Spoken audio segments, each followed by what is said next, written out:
Sa mga balitang pambansa, binigyang diin ng Pangulong Bongbong Marcos Jr. na dapat tuligsain ang anumang planong pagpapabagsak sa pamahalaan sa kanyang pagdalo sa pagtatapos ng Philippine Military Academy, bagong SINAG Class of 2024.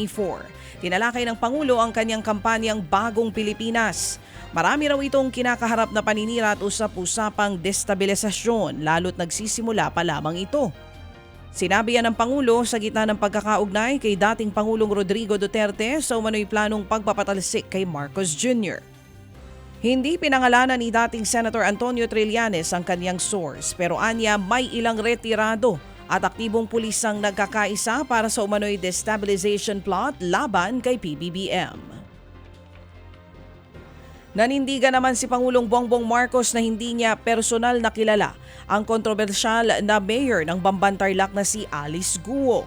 Yan nga ay matapos maglutangan sa social media ang mga larawan ng Pangulo kasama si Guo.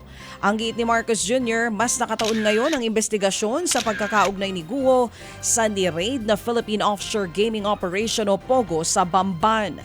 Maging ang presidential sister na si Senator Amy Marcos iniuugnay rin sa alkalde matapos lumutang ang video kung saan nagkasama ang dalawa sa isang event ng DSWD.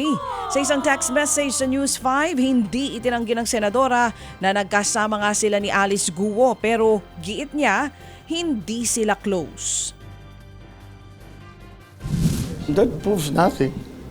You know how many pictures I take during a campaign? Siguro 1,000 sa isang araw. Lahat naman humingi ng selfie, hindi mo namang hinihindi yan. So, doesn't really mean anything.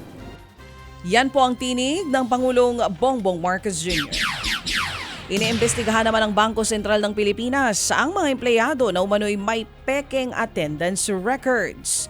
Kasunod yan ang ulat ng website na Bilyonaryo tungkol sa 2 opisyal ng BSP na nag-hire daw ng ghost employees. Hindi raw nagtatrabaho sa BSP ang mga ito pero nakakatanggap ng sweldo at mga benepisyo. Kabilang ang mga opisyal ng BSP sa mga may pinakamataas na sweldo sa gobyerno. Tiniyak naman ng Central Bank na pananagutin ang mga sangkot na opisyal kung mapapatunayang may sala ang mga ito. Ted Filon at DJ Chacha ngayon nasa Radyo 5 92.3 News FM Monday to Friday 6 to 10 a.m.